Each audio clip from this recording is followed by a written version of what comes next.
Okay, सो आज हम करने वाले हैं लॉस रिकवरी। कैसे मैं करता हूँ, क्या लॉजिक होता है।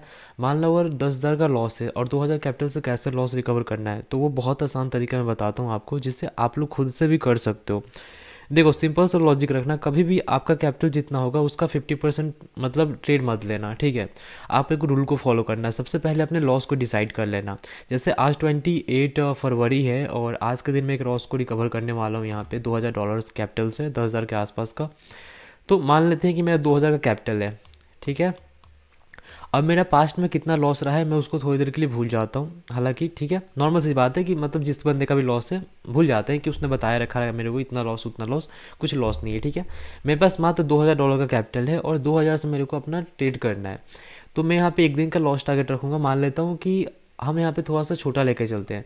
जैसे मान लेते हैं कि मैं 400 का लॉस टारगेट रखूँगा, ठीक है। आज का मेरा टारगेट कितना होगा, $400 का लॉस टारगेट।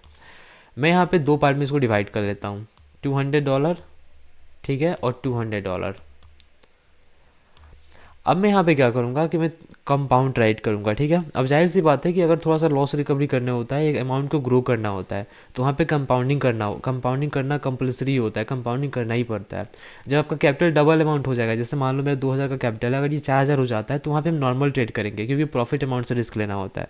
तो इस रूल को फॉलो करेंगे, पहले वह कंपाउंडिंग ट्राई करेंगे, दूसरे में ट्राई करेंगे। अगर पहला लॉस भी होता है तो अगेन हमारे पास इतना कैपिटल बचेगा कि हम दोबारा ट्राई कर सकते हैं।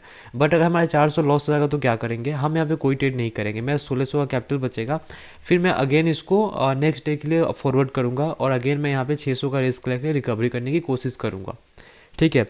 सेम डे ही मैं रिकवर नहीं करूँगा, ये बहुत गलत होता है सेम डे रिकवर करना, ऐसे मत किया करना आप लोग भी।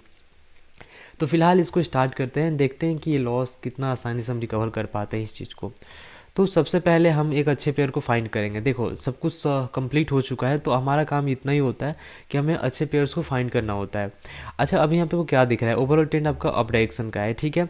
यहाँ पे मार्केट 3 कैंडल के बाद एक ग्रीन कैंडल, अगेन यहाँ पे 2 कैंडल फॉर्म किया हुआ है। अभी भी लेवल्स के पास गया पे मार्केट मूव कर सकता है डाउन के लिए, तो हम डेफिनेटली एक कैंडल यहाँ पे डाउन के लिए आने वाले हैं। तो मैं यहाँ पे थोड़ा सा रिस्क लेके यहाँ पे 200 का डाउन साइड का ट्रेड प्लेस करूँगा यहाँ पे।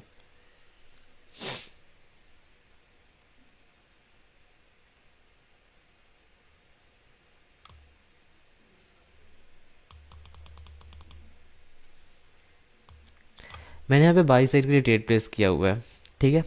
अब ये देखो, मैं बताता हूँ क्यों मैंने, और यहाँ पे मैंने ज़्यादा रिस्क लिया हुआ है, हालांकि 50% मैंने बोला था लेना तो नहीं है। बट देखो, यहाँ पे हाई एक्यूरेसी वाला ट्रेड था, मतलब 110% सिक्योरिटी वाला ट्रेड था। यहाँ पे मैंने थोड़ा सा बाद में नोट डाउन किया था, इस जोन को हम मार्क करते हैं, इस रेड कैंडल को जोन को मैंने मार्क किया। अब ये एक स्ट्रैटेजी है, जो लोग मेरे ग्रुप के मेंबर्स होंगे, या बोल सकते हो कि जो मेरे कोर्स जिन्होंने लिया होगा उनको मैंने बता रखा है, जो पिछले बैच के जितने भी लोग होंगे सब जानते होंगे। तो ये हमारा जोन है, ठीक है। एंड ऑलरेडी इस कैंडल इस जोन में आ चुका है, और इसका नीचे से देखो तो कोई वीक रिजेक्शन नहीं है, अपर साइड में हल्का वीक रिजेक्शन है। तो ये हमारे लिए कंप्लीट एक जोन है, एंड वेरी लाइकली कि मार्केट यहाँ पे एक अपोजिट कैंडल फॉर्म करेगा, रिजेक्शन कैंडल यहाँ पे बनता है ऐसे ऐसे सिनेरियो में। उस वजह से मैंने यहाँ पे थोड़ा सा रिस्क लिया था। अब हालांकि देखो, लॉस रिकवरी करना है, अपॉर्चुनिटी मिल रहा है तो मिस भी करना सही नहीं होता है। तो डेट्स वाई हमने यहाँ पे एक बाई साइड का ट्रेड प्लेस किया, तो ये ट्रेड हमारे यहाँ पे काफ़ी अच्छे से विन रहा। एक्जैक्टली जैसा हमने बोला था कि थोड़ा सा वीक रिजेक्ट करेगा और विन हो जाएगा, और वहाँ सेम चीज़ यहाँ पे रिपीट हुई है। तो देखो, ये सारी चीज़ें जब आप मार्केट में बहुत टाइम रहोगे ना, तो कुछ कुछ चीज़ें आपको पता लगेगी जहाँ से आप एक अच्छा एक्यूरेसी निकाल सकते हो। तो उस वजह से मैंने यहाँ पे थोड़ा सा रिस्क लिया था, क्योंकि जाहिर सी बात है लॉस रिकवर करना है, तो अगर थोड़ा सा रिस्क लेके चलेंगे तो काफ़ी आसानी से होगा। गेम चेंजर बना जाता है, ठीक है। प्लेयर बनो, ठीक है, बहुत अच्छी प्लेयर। लेट सपोज अगर मान लो मेरा यहाँ पे कैपिटल $300 के आसपास हो गया, अब पता है यहाँ पे क्या मैं लॉजिक यूज़ करूँगा। मैं यहाँ पे अब थोड़ा सा रिस्क को बढ़ा लूँगा, करीब यहाँ पे मैं $600 के आसपास कर लेता हूँ। अब यहाँ पे करेंगे कंपाउंडिंग। अब यहाँ पे कुछ ज़्यादा रिस्क नहीं लेंगे, क्योंकि हम ऑलरेडी प्रॉफिट में आ गए हैं। अगर मान लेते हैं कि हमारा लॉस भी होता है, तो प्रॉफिट अमाउंट ही लॉस जाएगा, स्टिल हमारे पास अभी भी हमारा प्रॉफिट अमाउंट रहेगा, तो हम रिकवर कर सकते हैं अगर ये 600 लॉस होता है। तो ये माइंडसेट से चलोगे ना, तो अपना लॉस काफ़ी आसानी से रिकवर कर सकते हो। ओके, सो यहाँ पे अगर देखो तो मार्केट ऑलमोस्ट टीवी जोन के पास आ ही चुका है। यहाँ पे दो दो कैंडल का पेयर चल रहा है, आप लोग नोट डाउन किया कुछ चीज़? अगर आपने नोट डाउन किया हो तो बताओ मेरे को, यहाँ पे क्या चल रहा है। यहाँ पे मार्केट ओवरऑल अप डायरेक्शन का है, बट ये जो जोन है ना, यहाँ पे इस वाले वीक वाले एरिया को मार्क कर लेते हैं, और इसको डाउन वाले को मार्क कर लेते हैं इस एरिया पे, ठीक है। तो आप देखो, इस सिनेरियो के बेसिस में 2 कैंडल ग्रीन, एक रेड, ठीक है, फिर 2 ग्रीन 1 रेड, फिर 2 ग्रीन, तो 1 रेड आना चाहिए ना यहाँ पे। 500 का राउंड नंबर लेवल है ऑलरेडी, इस ग्रीन कैंडल ने वहाँ पे रिट्रेसमेंट कर दिया हुआ है, तो जाहिर सी बात है कैंडल यहाँ पे डाउन ही बनेगा। तो इस बेसिस पे मैंने यहाँ पे पहला अपना ट्रेड लिया है $600 का, और ये ट्रेड विन ही जाना चाहिए। अगर ये विन होता है तो हम नेक्स्ट कैंडल पे यहाँ पे समथिंग $1100 के आसपास का रिस्क रखेंगे, क्योंकि 1100 के आसपास का प्रॉफिट होगा। देख लो, मतलब मैंने चार्ट ओपन किया, चीज़ें मेरे को दिखी, मैंने ट्रेड किया। आप लोग कभी भी ऐसा चार्ट ओपन करते ही ट्रेड मत करना, थोड़ा सा एनालिसिस करना। मेरे को एक्सपीरियंस हो गया है, तो जैसे मैं चार्ट को ओपन करता हूँ एंड मुझे वो चीज़ें दिखने लगती है कि यहाँ पे हमें क्या ट्रेड कर रहा है, किस बेसिस पे ट्रेड करना है, तो वो सारी चीज़ दिखने लगती है। ठीक है, बाकी मूव ऑन करते हैं अपने किसी नेक्स्ट ट्रेड पे। आप लोग कभी भी किसी चार्ट को ओपन करना तो थोड़ा सा वेट करके एब्जॉर्ब कर लेना कि मार्केट कैसे रिएक्ट कर रहा है, ये काफ़ी ज़्यादा ज़रूरी होता है। इस चीज़ को समझ में आ जाएगा तो फिर आप इजली कर सकते हो, कोई इशू नहीं होगा। यहाँ पे मैं थोड़ा सा और इसको इंक्रीज़ करूँगा। मेरे यहाँ पे प्रॉफिट हो चुका है, ऑलमोस्ट मान लेते हैं कि डबल हो चुका है, तो मैं यहाँ पे $1400 का रिस्क लेने वाला हूँ। ठीक है, नहीं नहीं 1400 नहीं रखते हैं, हम 1100 ही रखते हैं। अगर लॉस होगा तो फिर हमारे पास प्रॉफिट अमाउंट बचेगा, उस प्रॉफिट अमाउंट से अगेन कंपाउंडिंग करेंगे। देख लो मैं कितना अच्छे से संभाल के प्रॉफिट को सेव करके एंड प्रॉफिट से रिस्क लेके ट्रेड कर रहा हूँ। अगर जिस दिन आप लोगों ने ये सारी चीज़ सीख लिया तो भाई आप लोग लॉस अपना खुद से भी रिकवर कर सकते हो।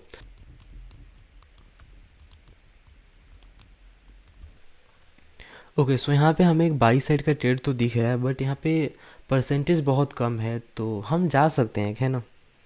एक यहाँ पे ले सकते हैं, बाई के लिए मैं कब टाइम से वेट कर रहा था। सो यहाँ पे एक लेते हैं। मार्केट थोड़ा सा अच्छा चल नहीं रहा है, तो उस वजह से थोड़ा सा ट्रेड फाइंड करने में दिक्कत हो रही है हमें। हम ज़्यादा ट्रेड नहीं करेंगे, ऐसा नहीं है कि हम एक दिन में ही $10,000 बनाने की कोशिश करेंगे, बट ट्राई करेंगे। जब तक प्रॉफिट हो रहा है तो प्रॉफिट से प्रॉफिट कंपाउंड करने की ट्राई करेंगे। और अगर ये ट्रेड विन होता है तो इसके बाद हम वन मोर रिस्क लेंगे, जहाँ पे हम 2000 का रिस्क लेंगे, और आफ्टर 2000 रिस्क के बाद उसके बाद हम 1000 से ट्राई करेंगे।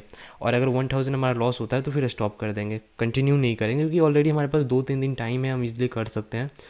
तो एक दिन में ही क्यों इतना रिस्क लेना है ना। मैंने यहाँ पे बाई साइड का ट्रेड लिया है, मार्केट यहाँ पे डाउन साइड का है, बट ये इसके करंट कैंडल देखोगे तो इसने इंगल्फ किया है, बट ये मारूफुजू इंगल्फ है, और मारूफुजू इंगल्फ जब भी बनता है तो मार्केट रिट्रेसमेंट करने जाता है। सो इसी बेसिस पे मैंने यहाँ पे एक बाई साइड का ट्रेड प्लेस किया हुआ है।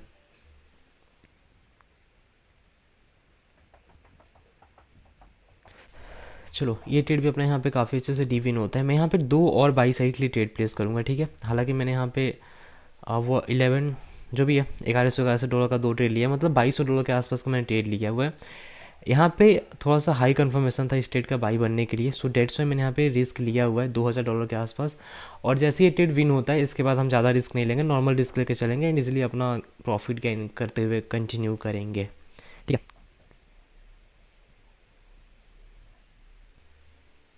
इस पेयर पे ना वीक रिजेक्शन काफ़ी बड़ी आ रही है, हालांकि ये मैं लाइक करेंसी पेयर नहीं है, तो इस वजह से थोड़ा सा वीक यहाँ पे देख सकते हो, बहुत ज़्यादा weak weak weak weak weak. खैर कोई ना, हमें ट्रेड विन होने से मतलब देना चाहिए एंड हो जाएगा विन, ऐसा नहीं है कि नहीं होगा। अप्रॉक्सीमेट हमारा कैपिटल $5000 के आसपास का इजीली हो गया है एंड हमें यहाँ पे मिल चुका है कप, हमें यहाँ पे मिल चुका है कप। चलो ये ट्रेड भी अपने यहाँ पे काफ़ी अच्छे से विन होता है। ऑलमोस्ट हमने यहाँ पे 2000 से 6000 के आसपास डॉलर कर दिया है।